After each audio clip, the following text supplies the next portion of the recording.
Sir William stayed only a week at Hunsford, but his visit was long enough to convince him of his daughter's being most comfortably settled and of her possessing such a husband and such a neighbour as were not often met with.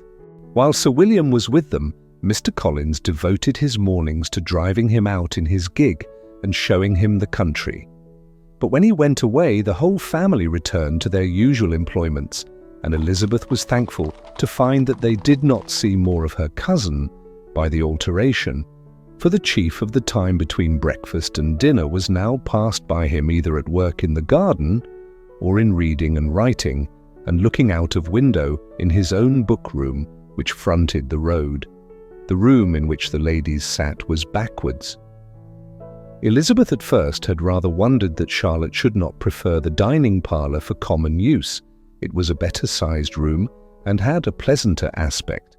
But she soon saw that her friend had an excellent reason for what she did, for Mr. Collins would undoubtedly have been much less in his own apartment had they sat in one equally lively, and she gave Charlotte credit for the arrangement.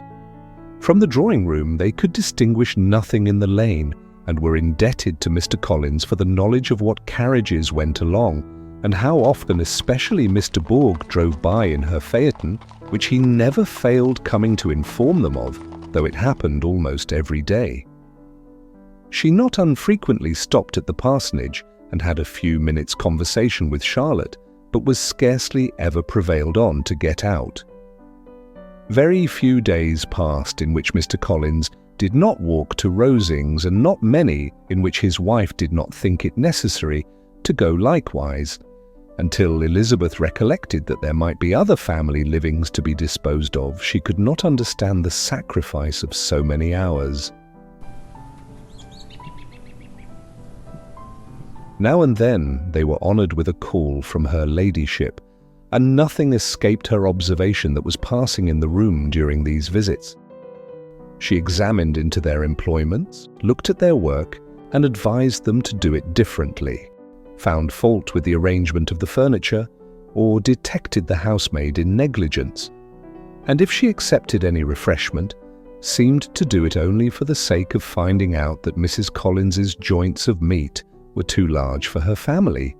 Elizabeth soon perceived that though this great lady was not in the commission of the peace for the county, she was a most active magistrate in her own parish, the minutest concerns of which were carried to her by Mr. Collins, and whenever any of the cottagers were disposed to be quarrelsome, discontented, or too poor, she sallied forth into the village to settle their differences, silence their complaints, and scold them into harmony and plenty.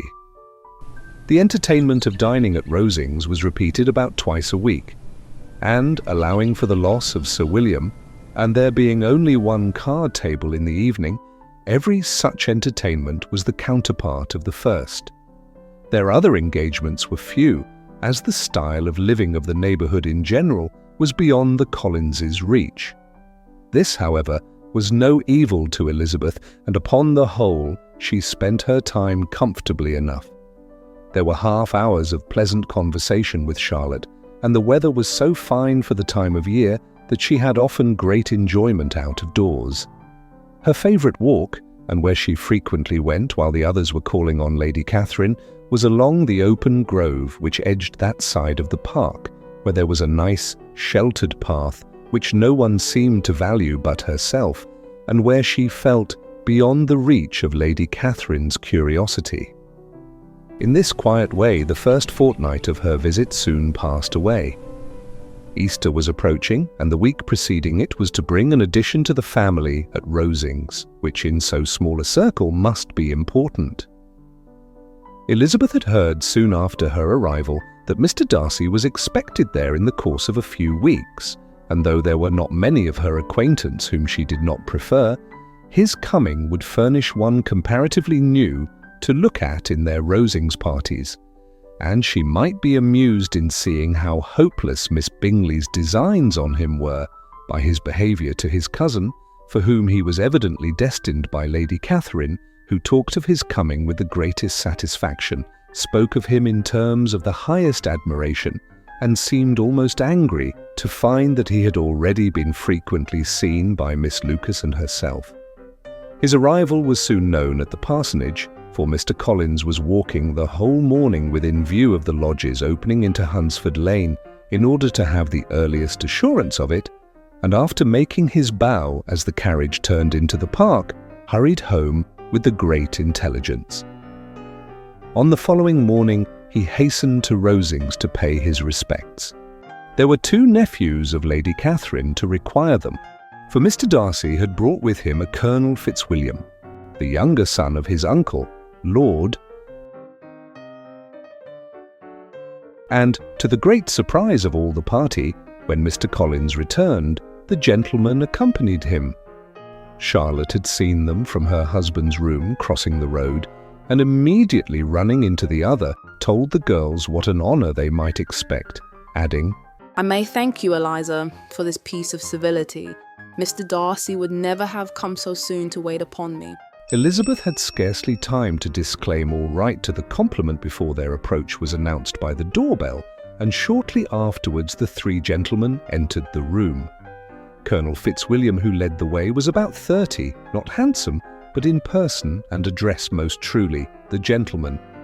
Mr. Darcy looked just as he had been used to look in Hertfordshire, paid his compliments, with his usual reserve, to Mrs. Collins, and whatever might be his feelings towards her friend, met her with every appearance of composure. Elizabeth merely curtsied to him without saying a word. Colonel Fitzwilliam entered into conversation directly with the readiness and ease of a well-bred man, and talked very pleasantly. But his cousin, after having addressed a slight observation on the house and garden to Mrs. Collins, sat for some time without speaking to anybody. At length, however, his civility was so far awakened as to inquire of Elizabeth after the health of her family. She answered him in the usual way, and after a moment's pause, added, "My eldest sister has been in town these 3 months. Have you never happened to see her there?" She was perfectly sensible that he never had, but she wished to see whether he would betray any consciousness of what had passed between the Bingleys and Jane, and she thought he looked a little confused as he answered that he had never been so fortunate as to meet Miss Bennet. The subject was pursued no farther, and the gentleman soon afterwards went away. Hello everyone, Riley here. Welcome back to Top Videobook. In Chapter 30, 2 unexpected visitors arrived at Hunsford, Mr. Darcy and Colonel Fitzwilliam. Polite conversation masks deeper undercurrents, and for Elizabeth, the game has changed. Stay tuned, the tension is only beginning.